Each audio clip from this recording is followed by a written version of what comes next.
우리 옆 사람에게 인사 나누겠습니다.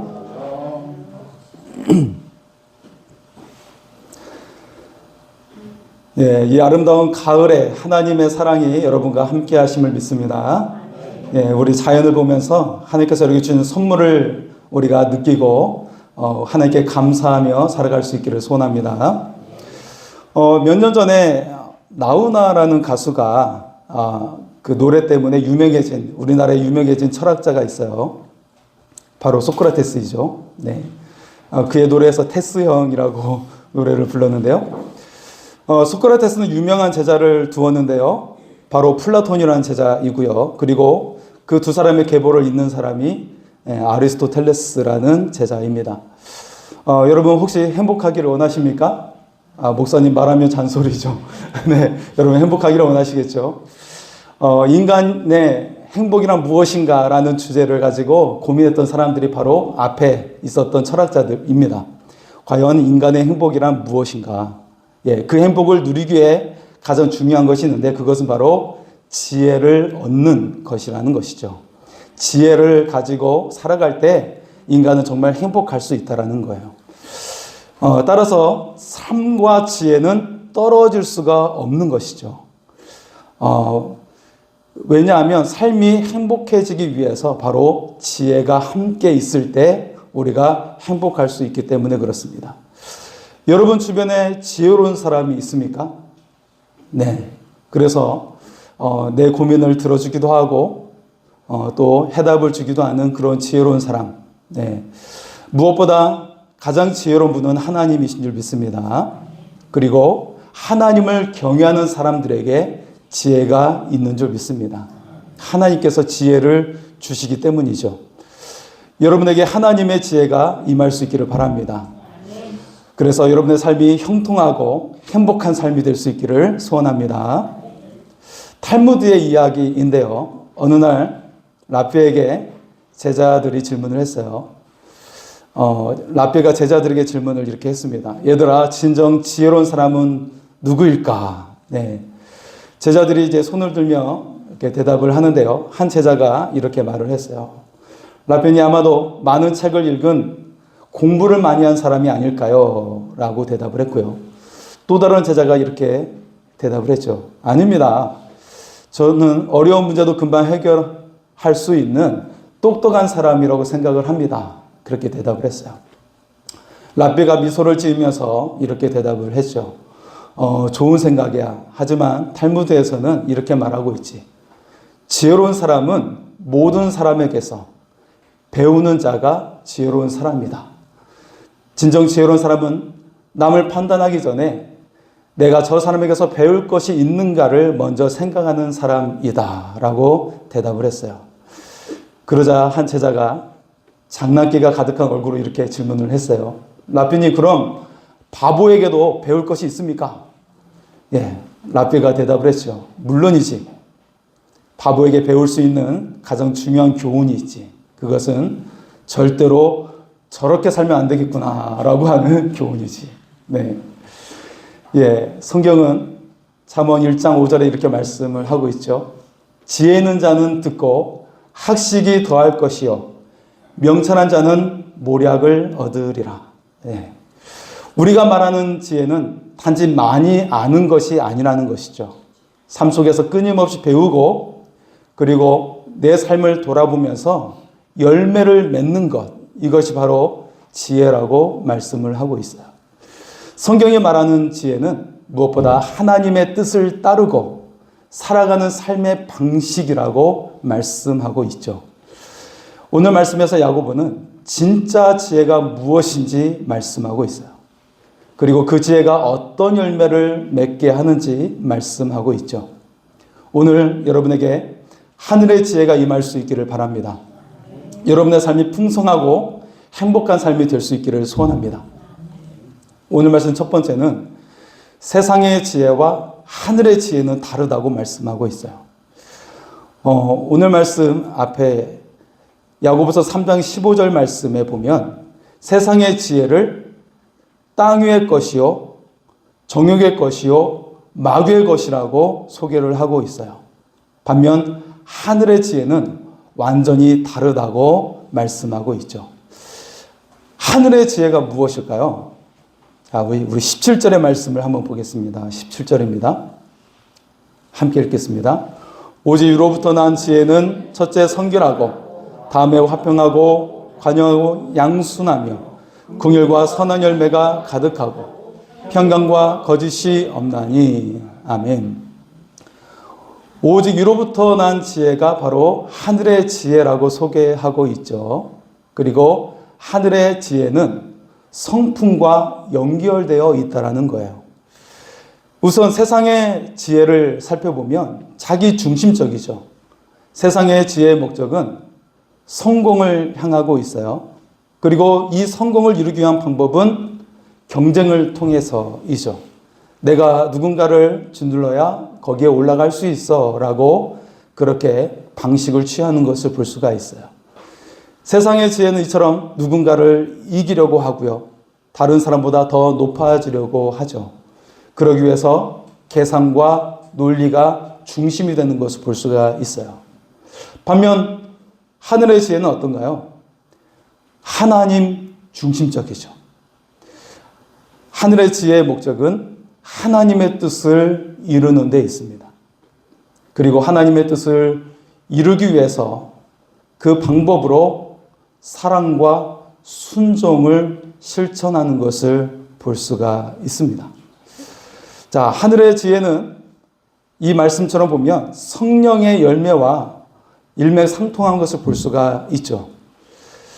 세상의 지혜는 때로는 똑똑해 보이지만 관계가 어떤 수단에 불과해서 결국 사람과의 관계를 깨뜨리는 것을 볼 수가 있어요. 그리고 영혼을 메마르게 하는 것을 볼 수가 있죠. 내가 잘난 줄 알았는데 내 주변에 사람이 없다는 것을 깨닫게 되죠. 하늘의 지혜는 겉으로는 손해보는 것처럼 보여요. 그러나 생명을 이루게 하고 평화를 이루는 삶을 살아가게 하죠. 세상의 지혜와 하늘의 지혜를 살펴볼 때 떠오르는 이야기가 있는데요. 어느 마을에 심어진 두 나무가 있었어요. 여름에 함께 자라면서 나뭇잎을 뽐냈고요. 그리고 알록달록 단풍으로 가을에는 물을 들이면서 사람들의 시선을 끌게 되었습니다. 그런데 어느 날 극심한 가뭄이 들게 되었어요. 비가 몇 달째 오지 않고 땅이 갈라졌죠. 많은 나무들이 잎이 말라가고 생기를 잃어가고 있었어요. 그런데 이상하게도 그 중에 한 나무만이 초록 잎을 유지하고 또 시원한 그늘을 만들어내고 있었던 것이죠. 그래서 사람들이 이상하게 생각해서 나무 전문가를 찾아갔어요. 그리고 전문가는 그 나무를 살펴보고 이렇게 설명을 해 주었죠. 이 나무는 몇 년 전부터 뿌리를 아주 깊이 내렸습니다. 겉으로 보이지 않지만 땅속 깊은 곳에 흐르는 지하수에 닿은 거죠. 위기는 올지라도 이 나무는 이미 준비되어 있었던 것입니다. 여러분, 어떤 나무가 진짜 지혜로운 나무일까요? 겉으로 잎을 뽐내고 겉으로만 뽐내는 나무일까? 아니면 뿌리를 깊이 내리는 나무일까? 겉보기에 두 나무는 모두 푸르게 자라게 되었어요. 하지만 위기가 오자 차이가 드러나게 된 것이죠. 하나는 지하 깊은 곳, 보이지 않는 생명의 근원에 뿌리를 내리고 있었다는 것입니다. 지금 여러분의 삶은 어떤 지혜 위에 뿌리를 내리고 있습니까? 세상의 지혜는 겉보기에 화려하지만 하늘의 지혜는 위기 속에서 드러나게 된다는 것입니다. 하나님의 말씀에 뿌리를 내리는 삶, 그것이야말로 화평과 선한 열매를 맺는 삶이 되는 것이죠. 하나님과 그 말씀에 뿌리를 내리시기 바랍니다. 그래서 인생의 풍파 속에서 이겨내고 풍성한 열매를 맺는 삶이 될 수 있기를 소원합니다. 두 번째는요, 하늘의 지혜는 관계와 삶에서 열매로 드러나게 된다는 것입니다. 오늘 야고보는 하늘의 지혜를 소개하고 있어요. 그 열매는 어떤 열매들인가요? 우리 다시 한번 17절의 말씀을 볼까요? 오직 위로부터 난 지혜는 첫째 성결하고 다음에 화평하고 관용하고 양순하며 긍휼과 선한 열매가 가득하고 편견과 거짓이 없나니. 하늘의 지혜를 7가지 열매로 소개를 하고 있어요. 성결, 화평, 관용, 양순, 긍휼과 선한 열매, 편견 없음, 거짓 없음입니다. 이처럼 지혜는 성품의 열매라고 소개를 하고 있어요. 여기에는 어떤 의미가 담겨 있을까요? 자, 성결은 하나님 앞에서 순전하고 진실됨을 말하고 있는 것이죠. 그래서 어떤 사람의 죄에 대해서 나는 타협하지 않겠다라고 하는 모습이에요. 사실 요즘에 한국 사회를 굉장히 어지럽히고 있는 내용이 캄보디아에서 보이스피싱에 연관된 사람들이죠. 돈을 많이 벌겠다고 생각하고 그곳에 취업하기 위해서 갔는데 알고 봤더니 어떤 사기를 행하고 또 여러 가지 죄악이 가득 찬 일들이 그곳에서 자행이 되고 있었죠. 여러분, 짧은 순간에 많은 돈을 벌 수 있다는 것은 순결하지 못한 일들이 그 속에 있는 거잖아요. 그죠? 이 속에 지혜가 있는 거예요. 우리가 성결 속에 지혜가 있다는 겁니다. 자, 화평. 갈등을 부추기지 않고 관계를 세워주는 것이죠. 말을 잘하는 사람보다 말을 줄일 줄 아는 사람이 바로 지혜로운 사람이죠. 저도 여기에 찔림이 있는데요. 자, 말을 줄일 때 우리가 더 지혜로운 사람이 될 수가 있습니다. 그리고 관용. 남의 연약함을 포용하는 사람이에요. 저 연약함에 대해서 손가락질을 하는 것이 아니라 감싸 안아주고 감추어 줄 줄 아는 사람이죠. 나와 다르다고 정죄하지 않고 귀를 기울여 들어줄 줄 아는 사람입니다. 상대방을 용납해 주는 사람이죠. 우리 옆 사람에게 이렇게 한번 고백을 할까요? 당신을 용납하겠습니다.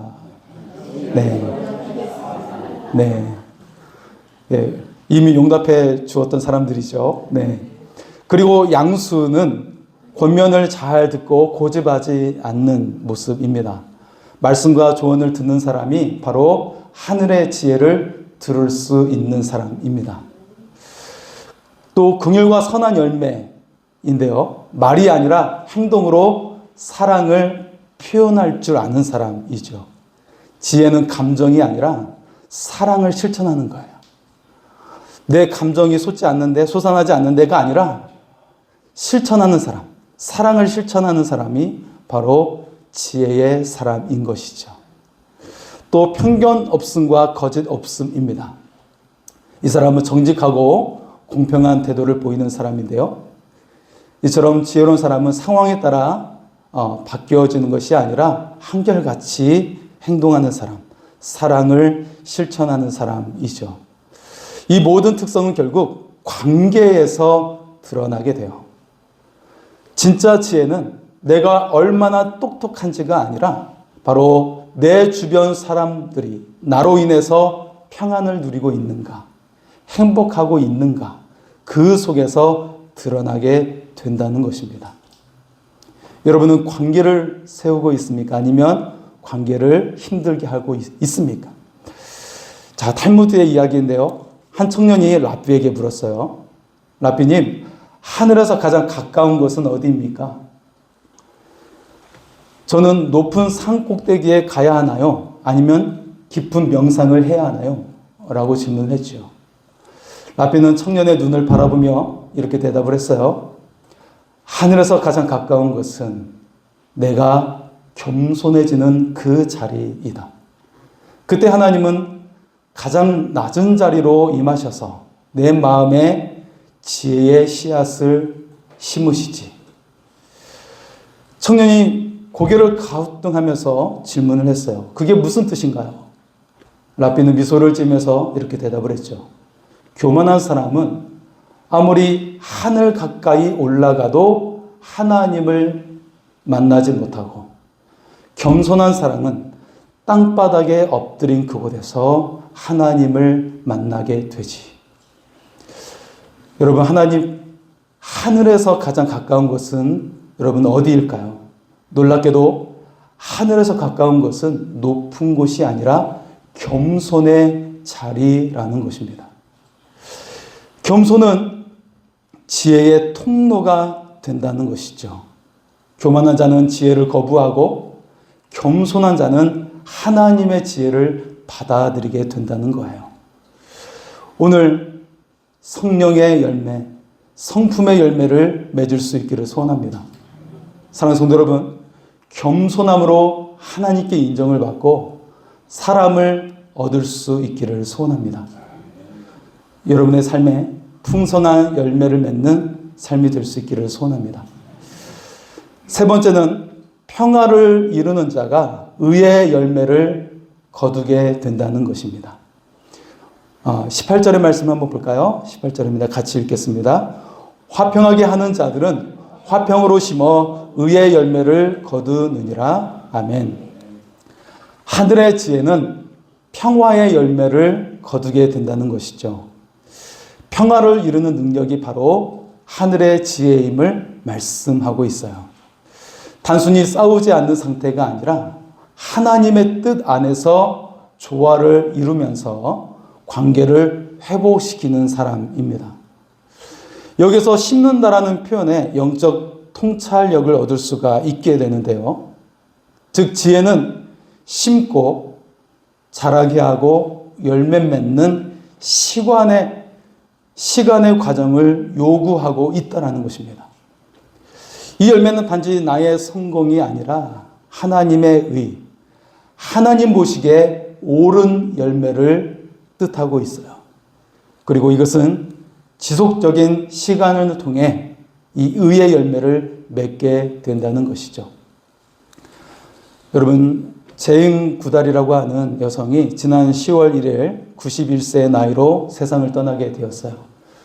그녀는 평생 동물을 사랑했고 환경을 사랑하는 환경운동을 펼쳤던 사람입니다. 미국 타임즈에서 선한 영향력 있는 100인에 선정되었던 여성이죠. 수많은 스타들의 롤 모델이 되었던 사람이에요. 그래서 그녀를 통해서 많은 스타들이, 많은 사람들이 나도 환경운동을 하겠다고 그렇게 결단을 하기도 했죠. 그녀의 환경운동은 오늘 우리의 삶은 물론 우리의 자녀들의 미래에도 지속적인 영향력을 끼치는 매우 중요한 운동이었습니다. 오늘 우리도 한번 생각해 볼 수 있기를 바랍니다. 나는 내 삶의 결정에 어떤 지혜를 따르고 있는가? 내 말과 행동은 화평을 이루고 있는가? 내 삶에 맺고 있는 열매는 하늘의 지혜에서 오고 있는 것인가? 그것을 우리가 살펴보면서 우리가 살아갈 수 있기를 원합니다. 어느 시골 마을에 두 농부가 있었어요. 한 농부는 씨앗을 아까워하면서 밭에 조금씩 심었죠. 그리고 이렇게 생각을 했어요. 이 씨앗이 얼마나 비싼데 아깝잖아. 너무 많이 뿌리면 손해가 날 거야. 그렇게 생각을 했죠. 또 다른 농부는 넉넉히 씨앗을 뿌리면서 정성껏 물을 주고 가꾸었어요. 시간이 흘러서 수확의 계절이 오게 되었죠. 씨앗을 아까워했던 농부는 수확할 것이 별로 없었어요. 반면 충실히 심은 농부는 풍성한 곡식을 거두게 되었습니다.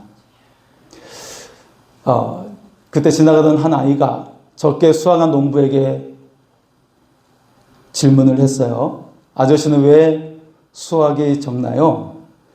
그 농부는 이렇게 대답을 했죠. 나는 지혜롭게 아꼈다고 생각했는데 그것이 어리석은 지혜였구나. 네. 사랑하는 여러분, 오늘 우리의 마음밭에 무엇을 심고 계십니까? 하나님의 말씀, 순종, 사랑, 화평, 겸손, 이것이 바로 하늘의 지혜입니다. 심는 대로 거두게 되지요. 지금의 선택이 내일의 열매를 결정하게 됩니다. 오늘부터 말 한마디에 지혜를 심고 관계 속에 화평을 심을 수 있기를 소원합니다. 인생의 수많은 결정 앞에서 하나님을 경외함으로 뿌리를 내릴 수 있기를 소원합니다. 하늘의 지혜는 결국 삶으로 열매 맺는 지혜임을 알 수가 있어요. 우리도 그 열매를 맺는 삶이 될 수 있기를 소원합니다. 마지막으로 갈라디아서 6장 7절에서 9절의 말씀을 우리 함께 보겠습니다. 우리 함께 읽겠습니다. 스스로 속이지 말라. 하나님은 업신여김을 받지 아니하시나니 사람이 무엇으로 심든지 그대로 거두리라. 자기의 육체를 위하여 심는 자는 육체로부터 썩어질 것을 거두고 성령을 위하여 심는 자는 성령으로부터 영생을 거두리라. 우리가 선을 행하되 낙심하지 말지니 포기하지 아니하면 때가 이름에 거두리라. 아멘. 우리 인생에서 우리가 무엇을 심을지 생각을 하게 됩니다. 사랑하는 성도 여러분, 오늘 말씀을 통해 스스로에게 답변을 해볼 수 있기를 원합니다. 나는 지금 내 인생에 어떤 지혜의 씨앗을 심고 있는가? 하나님과 그 말씀인가? 아니면 세상의 기준과 욕망인가? 내가 지금 관계 속에서 맺는 열매는 무엇인가? 평화, 온유, 관용, 긍휼의 열매인가? 아니면 다툼과 고집과 비판의 열매인가? 그리고 지금 내가 내리는 결정들은 하늘의 지혜에서 온 것인가? 아니면 세상의 지혜에서 온 것인가? 우리는 내 삶 속에 겸손과 순종의 그런 열매를 가지고 살아갈 수 있기를 소원합니다. 예수님은 가장 낮은 자리 십자가에서 온 인류를 구원해 주셨습니다. 그를 믿는 자마다 영생의 자리에 들게 하셨습니다. 그 십자가의 자리를 통해서 우리가 저주로 죽는 자가 아니라 하나님의 영광스러운 자녀의 자리로 옮겨져서 영원한 생명을 누리는 자리로 인도해 주셨습니다. 주님은 또한 그것을 위해 이 땅에 오셨습니다. 비록 우리가 하늘의 열매를 맺기 위해 힘쓰고 애썼지만 지금 열매가 부족합니까? 낙심하지 마시기 바랍니다. 만약 낙심하지 않고 포기하지 않으면 반드시 열매를 맺게 될 줄 믿습니다. 사랑하는 여러분, 오늘 하나님은 우리에게 묻고 계십니다. 지금 너희는 무엇을 심고 있느냐? 지혜는 말이 아니라 선택과 행동으로 드러나게 되는 것입니다. 씨앗은 작지만 열매는 반드시 나타나게 됩니다. 하늘의 지혜로 심을 수 있기를 바랍니다. 화평으로 물을 주고 인내로 기다릴 수 있기를 바랍니다. 그러면 반드시 의의 열매를 거두게 될 줄 믿습니다. 여러분이 하늘의 지혜로 좋은 사람들과 또 좋은 관계를 맺게 될 줄 믿습니다. 하늘의 열매를 맺는 삶이 될 줄 믿습니다. 우리 시간 주님을 찬양하고 함께 기도하시겠습니다.